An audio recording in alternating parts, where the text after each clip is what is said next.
Hi hello అందరికీ నమస్కారం. Welcome to our channel. నేను ఆదిత్య. ఏపీ మాజీ సీఎం ప్రస్తుత పులివెందుల ఎమ్మెల్యే జగన్మోహన్ రెడ్డికి సంబంధించినటువంటి అక్రమాస్తుల కేసులో దాఖలైన పిటిషన్పై విచారిస్తున్నటువంటి సుప్రీం ధర్మస్థానం నుండి సంజయ్ కుమార్ తప్పుకున్నారు. మరి ఇప్పుడు ఆయన తప్పుకోవడం వల్ల ఈ విచారణ ఇంకా ఆలస్యం అయ్యే అవకాశాలు ఏమైనా ఉన్నాయా? అసలు ఆయన తప్పుకోవడానికి గల రీజన్స్ ఏంటి?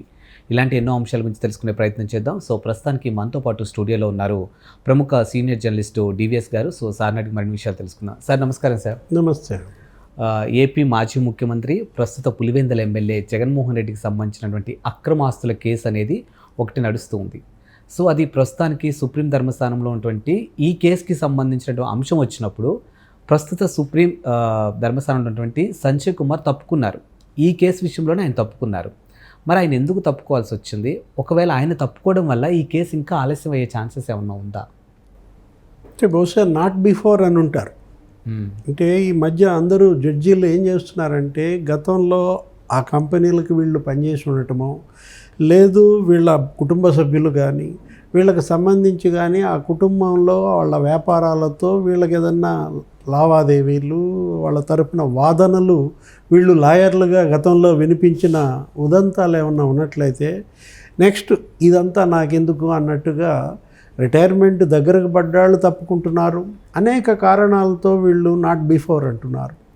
ఒకవైపు ఏమో కేసులు లక్షల కేసులు పేరుకుపోయాయి, మరోవైపు ఏమో జడ్జీల సంఖ్య తక్కువగా ఉంది. ఇలా ఎవరికి వాళ్ళు ఈ కేసుల విచారణలో ఇలా ఈ వంకలంటామా సాకులంటామా వీటిని అడ్డం పెట్టుకుని ఈ తోసేసుకుపోవటం వల్ల ఏమవుతుంది? Justice denied.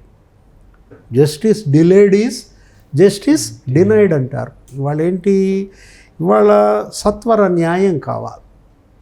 న్యాయంలో జాప్యం అది న్యాయమే కాదు అంటున్న నేపథ్యంలో జగన్మోహన్ రెడ్డి కేసులు ఇవాళ భారత న్యాయ వ్యవస్థకే ఒక ఛాలెంజ్, ఒక సవాల్ విసురుతున్నాయి. ఎందుకని అటు ఆయన సిబిఐ ఒక 12 ఛార్జ్షీట్లు, ఇటు ఈడీ ఇదొక 9 ఛార్జ్షీట్లు. అసలు ఆయన ఎలక్షన్ అఫిడవిట్ వేస్తే ఆ ఎలక్షన్ అఫిడవిట్లో 30 పేజీలు ఈ కేసులే ఉన్నాయి. ఇంకో 30 పేజీలు ఆస్తులు ఉన్న నేపథ్యం అన్నమాట. జగన్మోహన్ రెడ్డి కేసులు ఇవాళ వీటి దర్యాప్తు అతను కావాలని జాప్యం చేస్తున్నాడా? మనం చూసినట్లయితే గత 12 ఏళ్ల పరిణామాలు సిబిఐ ఫస్ట్ ఛార్జ్షీట్ నుంచి సిబిఐ అతన్ని అరెస్ట్ చేసినప్పటి నుంచి ఈ పుష్కర కాలం కనుక తీసుకున్నట్లయితే ఒక 5 ఏళ్ళు ముఖ్యమంత్రి పదవి అడ్డం పెట్టుకుని కాలయాపన, ఏదో ట్రాఫిక్ సమస్యనో సీఎం షెడ్యూల్ దెబ్బతింటుందనో వెల్ఫేర్ స్కీముల షెడ్యూల్ దెబ్బతింటుందనో రకరకాల వంకలు చెప్పి ఇతను ఒక 3500 వాయిదాలు ఎగ్గొట్టాడు. వాయిదాలకే హాజరు కాలేదు ఎవరు? జగన్మోహన్ రెడ్డి గత 5 ఏళ్ళు ముఖ్యమంత్రి పదవి అడ్డం పెట్టుకొని. అది దానిపైన కూడా మళ్ళా రఘురామకృష్ణరాజు గారు ఎవరో కేసు కూడా వేసిన నేపథ్యం. పాత కేసులు ఇవన్నీ కూడా తండ్రి అధికారాన్ని అడ్డం పెట్టుకుని క్విడ్ ప్రోకో ఏది 43,000 కోట్ల అవినీతి ఈయన చేశాడని సిబిఐ అఫిడవిట్ వేసింది హైకోర్టులో. ఇప్పుడు ఈ సంజయ్ కుమార్ ఈయన ఎందుకు తప్పుకున్నారంటే హైకోర్టు తెలంగాణ ఒక తీర్పు ఇచ్చింది. ఏమని ఇచ్చింది? సిబిఐ కేసుల విచారణ తీర్పు ముందు అది జరిగిన తర్వాతే ఈడీ కేసులు టేకప్ చేయాలి, 2 ప్యారలల్గా టేకప్ చేయొద్దు అన్న దీంట్లో మరి నిందితులు వేసిన పిటిషన్కి అనుకూలంగా ఇచ్చిన జడ్జిమెంట్ పైన ఇవాళ సుప్రీంకోర్టు ఇవాళ జస్టిస్ సంజయ్ ఖన్నా, జస్టిస్ సంజయ్ కుమార్ వీళ్ళ ధర్మాసనం ముందుకు వస్తే అది ఏంటి? ఆ మినహాయింపు ఇస్తారా? ఇవ్వండి. లేదు హైకోర్టు జడ్జిమెంట్ కొట్టేస్తారా? కొట్టేయండి. ఏదో ఒకటి తేల్చకుండా నాట్ బిఫోర్ అనడం ద్వారా ఏమవుతుంది? జాప్యం. మళ్ళా కొన్నాళ్ళకి వాయిదా పడుతుంది. అప్పుడు మళ్ళా ఇంకొక ధర్మాసనం.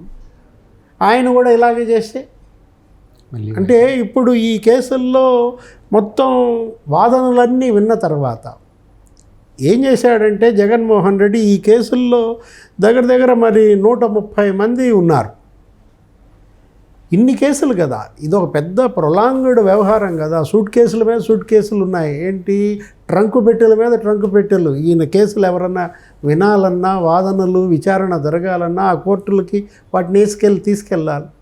ఒక రైలు సరిపోతుందన్నమాట. ఏది ఒక 14 బోగీల రైల్లో కానీ ఇవన్నీ తీసుకెళ్ళటానికి వీలైనంత సరంజామా, పత్రాలు, షల్ కంపెనీలు. ఇతను ఎంత మోసం చేశాడంటే ఎవరు ఒక 6 దేశాలకి లెటర్ ఆఫ్ రొగేటరీస్ పంపింది సిబిఐ కూడా. LORs Mauritius, Luxembourg, Singapore, Hong Kong, British Virginia islands, ఆ దేశాల్లో అక్కడ జరిగిన మనీ లాండరింగ్. ఇతనికి అనేక సూట్ కేస్ కంపెనీలు ఉన్నాయని, షల్ కంపెనీలు.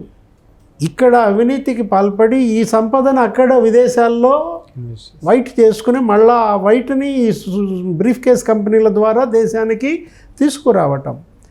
ఇదేంటి, ఇలాంటి నేరం గతంలో ఎవరు చేయలేదు. ఆర్థిక నేరం అనేది హత్య కన్నా ప్రమాదం అన్నది సుప్రీంకోర్టు. గతంలో ఒక ఆర్థిక నేరస్తుడు హంతకుడు కన్నా ప్రమాదకారి అన్నారు. అంటే హత్యా నేరం చేసి నిందితులను వదిలేయటం అది మామూలు అంశం, అది కాదు.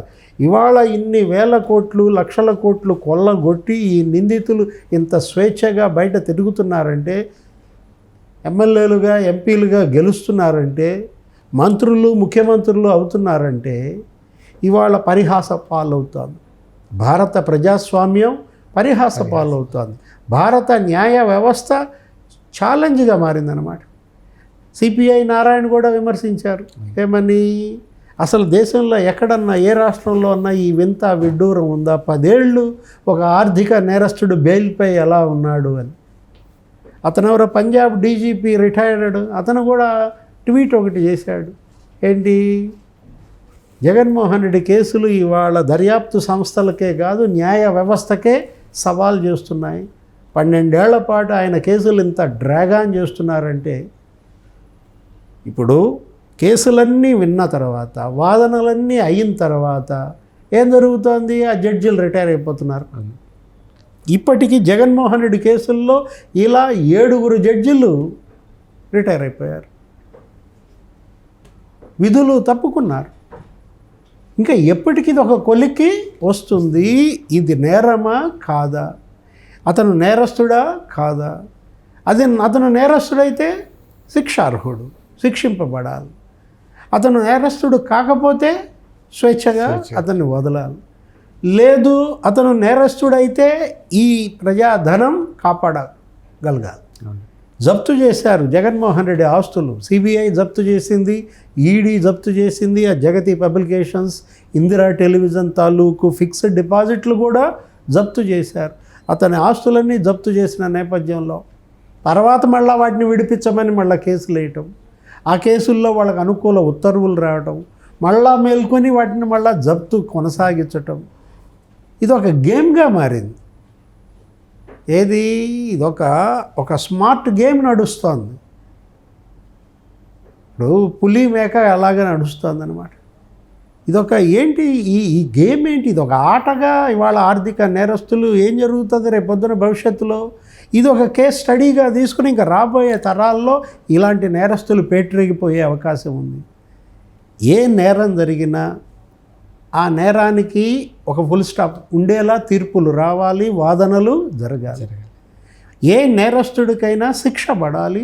రాబోయే తరంలో ఆ నేరం చేయాలంటే భయపడేటట్లుగా ఉండాలి. ఇప్పుడు 135 డిశ్చార్జ్ పిటిషన్లు జగన్మోహన్ రెడ్డి ఆయన అనుయాయులు ఆ కేసులో నిందితులు వేశారంటే, అంటే చిక్కుముడులు ఎవరేస్తున్నారు? నిందితులే కూడబలుక్కుని గుడు పుఠాని అయి కుమ్మక్కై ఇవాళ ముడుల మీద ముడులేస్తున్నారు.